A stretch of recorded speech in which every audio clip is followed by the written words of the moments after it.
Hello mga kabuhay! Isang topic ang ating tatalakayin tungkol po sa iba't ibang uri po ng cells na matatagpuan po sa ating katawan. Kung ano-ano ang mga pangalan nito at maging ang mga function nito. So, ang cell is the fundamental unit of life. The first cell po ay ang stem cells. Tinatawag po itong magic cells. Why? Because they have the potential to become any type of cell in the body. So may dalawang uri po tayo ng stem cells. Ito ang embryonic stem cells at adult stem cells. So pag sinabi nating embryonic, so during embryo po na nasa loob pa po tayo ng tiyan ng ating nanay. They have the ability to divide and replicate themselves for long period of time. Ang adult stem cells naman po ay somatic. So sa makikita po natin sa picture mga kabuhay, ang stem cells, pwede po siya mag-differentiate. They can choose what they are going to become. Second cell po natin ay matatagpuan sa ating buto. Ito po ang mga bone cells. So, meron po tayong 4 types, pero ang kilala po natin yung osteocytes. Tama po. Dahil ang osteocytes, ito po yung cell na makikita po sa pinakaloob po ng ating mga buto. Ang osteoblast, it involved in the generation of new bone. Ito po yan. Pangatlo, yung osteoclast. It is a type of bone cells that breaks down bone tissue during renewal, during resorption. Fourth is the lining or the protective surface po ng ating bone. Ito po ang nagre-release ng calcium from bone into the bloodstream kapag po bumababa na yung calcium level sa ating dugo. Po ang bone cells that involved in the formation and maintenance of the skeletal system. Third is the blood cells. Ito po ang bumubuo sa ating dugo. So bukod po yung plasma mga kabuhay kasi components din po ng ating blood. Red blood cells, tinatawag pong erythrocytes. So transport oxygen using hemoglobin. So, ang RBC din po ang nagko-control ng pH natin sa ating blood, 7.35 to 7.45. Next po, mga kabuhay, yung white blood cells or tinatawag pong leukocytes. So, it is a vital component of the immune system. Mga soldier po ng ating katawan ang white blood cells. Pakinggan nyo mga kabuhay yung isa ko pong video about white blood cells. May papaliwanag po doon kung ano po ang mga function ng 5 uri po ng ating white blood cells. Third po are the platelets or tinatawag pong thrombocytes. So, it control the bleeding. Ito po yung pinaka-function po niya. Next po mga kabuhay, yung muscle cells or tinatawag din pong myocytes are long, tubular cells that contract and relax to produce movement. Kaya po gumagalaw ang ating mga buto or skeletal system because may muscle cells po tayo. So, meron po tayong 3 uri ng muscle, skeletal, medyo striated po ang skeletal, and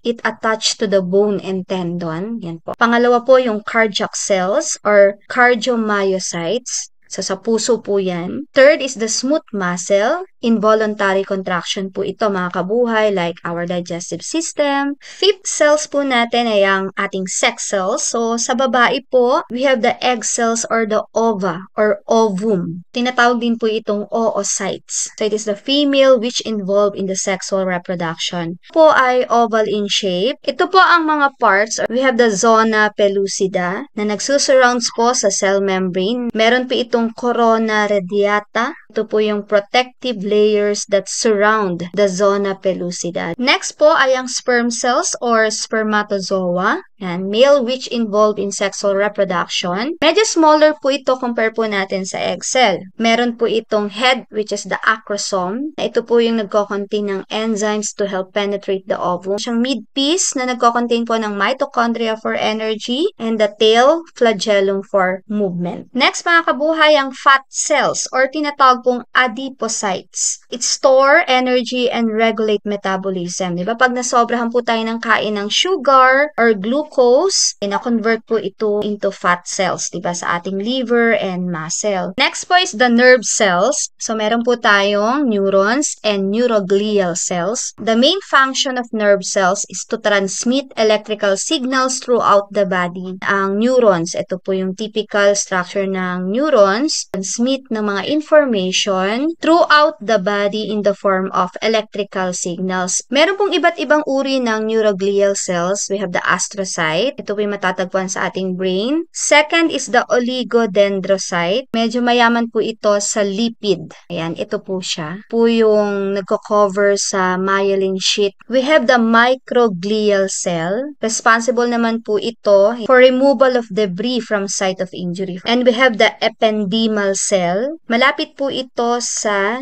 dendrites. Tatagpuan po ito sa lining ng mga ventricles and central canal of the brain to produce the cerebrospinal fluids. Next is our skin cells. First, we have the keratinocytes. It generate the protein keratin. So mga kabuhay, 95% po ng ating skin is composed of keratinocytes. So it serve as barrier sa ating immune system. Second is the melanocytes. So it produce pigment melanin or skin coloration. Yan, kaya may mga iba't ibang kulay po ang ating balat. Third is the Merkel cells or the mechanosensory. Kaya po may ability po tayo na makaramdam, no, to feel. And number 4 is the cutaneous receptors. Next po natin, mga kabuhay, ang endothelial cells or the lining of blood cells. So ito po ang bumubuo sa ating vein and arteries. Next is our pancreatic cells. So matatagpuan po ito sa ating pancreas o lapay. Meron po itong tatlong cell. We have the alpha cell na nagsesecrete ng glucagon. Second is the beta cells na nagsesecrete ng insulin to regulate the blood sugar natin sa ating dugo. Third is the delta cell that secretes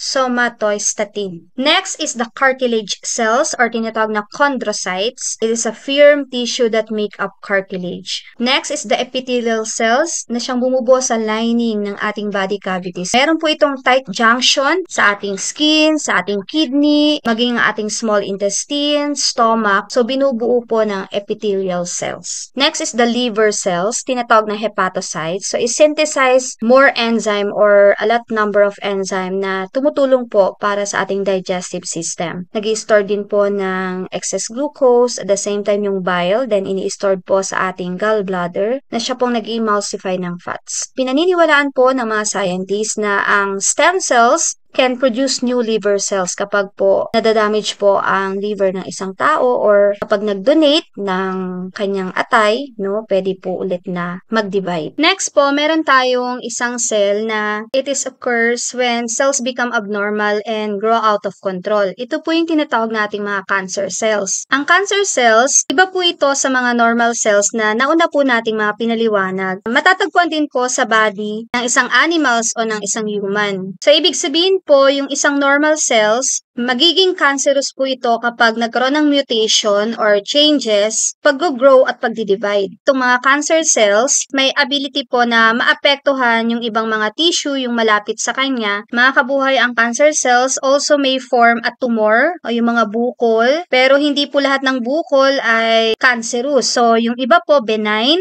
Hanggang dito lamang po mga kabuhay ang ating naging topic about different cells in human body at maging ang kanilang function. Nakita po natin na napakarami pong cells, no, na bumubuo po sa ating body. Kaya po ingatan po natin ang ating katawan. Stay healthy. God bless everyone. Bye!